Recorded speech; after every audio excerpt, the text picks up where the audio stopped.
Hello दोस्तों, आप सभी का स्वागत है। आशा करता हूं आप सभी स्वस्थ होंगे। हमारे जीवन में हमें कई बार ऐसा लगता है कि हम जो कुछ भी करें, हम कभी भी सफल नहीं होंगे और यही सब सोचकर हम निराश हो जाते हैं। हम कई बार यह भी सोचते हैं कि हमारी किस्मत ही खराब है, इसीलिए सफल नहीं हो पा रहे हैं। हम परिस्थितियों को दोष देने लगते हैं, जबकि सफल नहीं होने का दोष हमारे अंदर ही होता है।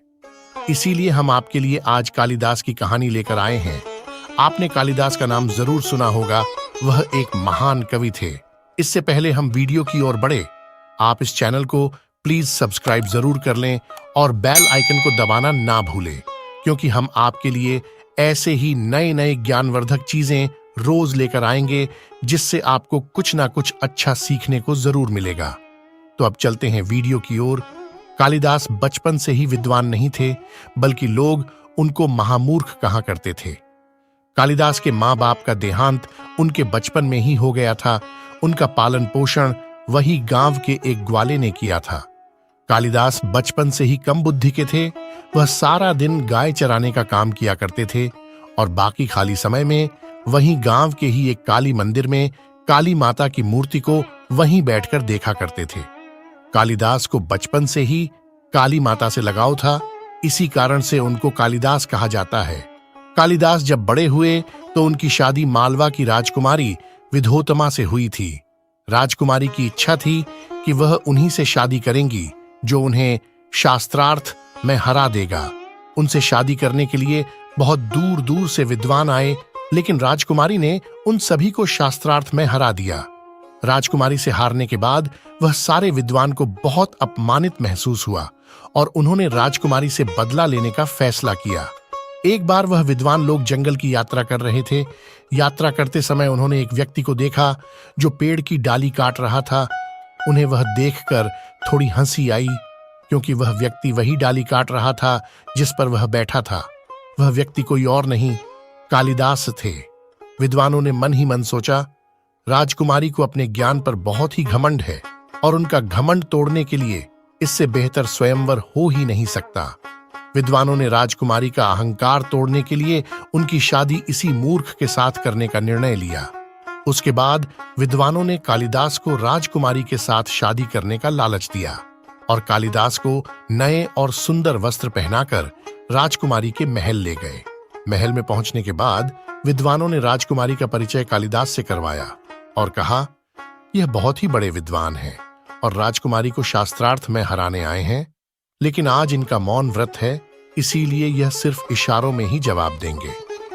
राजकुमारी ने उन सभी का प्रस्ताव स्वीकार कर लिया। इसके बाद शास्त्रार्थ शुरू हो गया। राजकुमारी ने एक उंगली उठाई और इसका मतलब था सभी के मालिक एक है। यह देखकर कालिदास ने सोचा, वह मेरी एक आंख फोड़ना चाहती है, तो इसके जवाब में कालिदास ने 2 उंगली ऊपर कर दिए। इसका मतलब, अगर तुम मेरी एक आंख फोड़ोगी तो मैं तुम्हारी दोनों आंखें फोड़ दूंगा। हालांकि विद्वानों ने इसका उत्तर अपने अनुसार दिया। ईश्वर एक है, लेकिन प्रकृति और विश्व के रूप में वह अन्य रूप भी धारण करते हैं, अथवा पुरुष और प्रकृति, आत्मा और परमात्मा 2 शाश्वत हैं। यह सुनकर राजकुमारी प्रसन्न हो गई। फिर उन्होंने अपना हाथ उठाया जिसकी 5 उंगलियां ऊपर थीं। इसका अर्थ था, आप जिस प्रकृति, जगत, जीव और माया को स्थापित कर रहे हैं, इनकी रचना पंच तत्व से होती है। यह पंच तत्व पृथ्वी, पानी, अग्नि, पवन और आकाश, यह सभी तत्व अलग हैं। इनसे यह सृष्टि कैसे हो सकती है? राजकुमारी की हथेली ऊपर देखकर कालिदास ने सोचा, वह मुझे थप्पड़ मारना चाहती है, तो इसके जवाब में कालिदास ने मुक्का ऊपर कर दिया। इसका मतलब, अगर तुम मुझे थप्पड़ मारोगे तो मैं तुम्हें गुस्सा मारूंगा। लेकिन इसका उत्तर भी विद्वानों ने अपने अनुसार दिया। जब तक पंचतत्व अलग अलग रहेंगे, यह सृष्टि का निर्माण नहीं होगा। पंचतत्व तो करतल की 5 उंगलियां हैं, सृष्टि तो मुष्टिवत है। मुट्ठी में जब सब मिल जाते हैं तो सृष्टि का निर्माण होता है। यह सुनकर सभा में तालियां बजने लगीं और राजकुमारी ने भी अपनी हार मान ली और उसी प्रकार राजकुमारी ने कालिदास से विवाह कर लिया।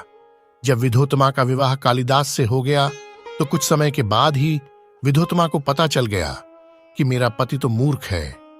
यह पता चलने के बाद राजकुमारी ने कालिदास को घर से निकाल दिया और कहा, मेरा पति एक बुद्धिमान होना चाहिए। तुम्हारे जैसे मूर्ख का मेरे जीवन में कोई अस्तित्व नहीं है।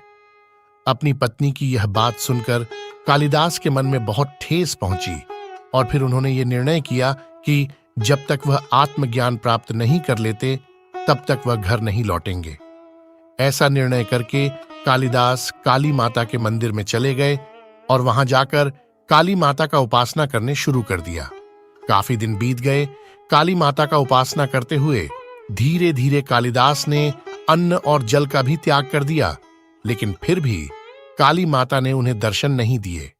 अब कालिदास का सब्र का बांध टूटने लगा था, लेकिन फिर भी वह काली माता का ध्यान करते रहे। कुछ और समय बीतने के बाद कालिदास ने एक रात अपने प्राण लेने का निर्णय लिया और जैसे ही कालिदास ने अपने प्राण लेने के लिए तलवार उठाई तो काली माता ने प्रकट होकर कालिदास का हाथ पकड़ लिया। फिर काली माता ने कालिदास को वरदान मांगने के लिए कहा। उसके बाद कालिदास ने वरदान मांगा और कालिदास को वरदान देकर काली माता अंतर्धान हो गई। अब कालिदास को समस्त विद्याओं का ज्ञान हो चुका था।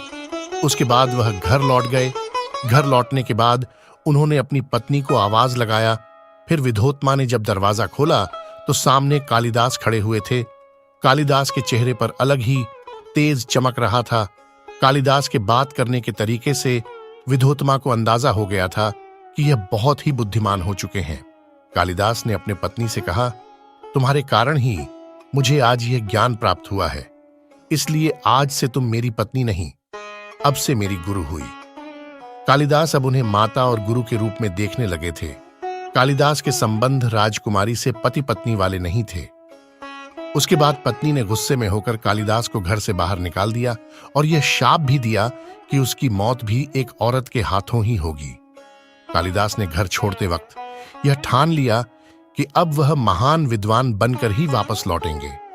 इसके बाद वह काली माता के भक्त बन गए और रोज उनका ध्यान करने लगे। काली माता की कृपा से कालिदास ने बहुत सारी ज्ञान प्राप्त करी। उसके बाद कालिदास ने कई सारी महान साहित्य की रचना की। एक बार कालिदास मां काली का एक श्लोक वर्णन कर रहे थे। वह उनकी सुंदरता और श्रृंगार का वर्णन करते करते इतना खो गए कि उन्होंने सारी हदें पार कर दी। जब लोगों ने उनका यह श्लोक पढ़ा तो लोग उनसे बहुत नाराज हो गए और उन्हें इस बात के लिए दंड देने का निर्णय लिया। राजा विक्रमादित्य ने कालिदास को ढूंढने के लिए एक युक्ति सोची। उन्होंने एक अधूरा श्लोक लिखाया और नगर में बंटवा दिया और कहा, जो भी यह श्लोक को पूरा करेगा उसे मैं अपना आधा राज्य दे दूंगा। राजा को यह मालूम था कि यह श्लोक सिर्फ कालिदास ही पूरा कर सकता है। जब एक दूर रहने वाली वैश्या को यह बात पता चली तो उसके मन में लालच आ गया। उसने अपने घर के दीवार पर यह आधा श्लोक लिखवा दिया और साथ ही अपनी एक तस्वीर भी बना दी ताकि उसकी तस्वीर की वजह से लोगों का ध्यान इस पर पड़ पाए। फिर एक दिन कालिदास उस वैश्या के घर के पास से होकर गुजर रहते थे। तभी उनका ध्यान उस दीवार पर गया जिस पर वह आधा श्लोक लिखा हुआ था। कालिदास फिर एक सीढ़ी लेकर आए और उस दीवार पर चढ़कर उस श्लोक को पूरा कर दिया।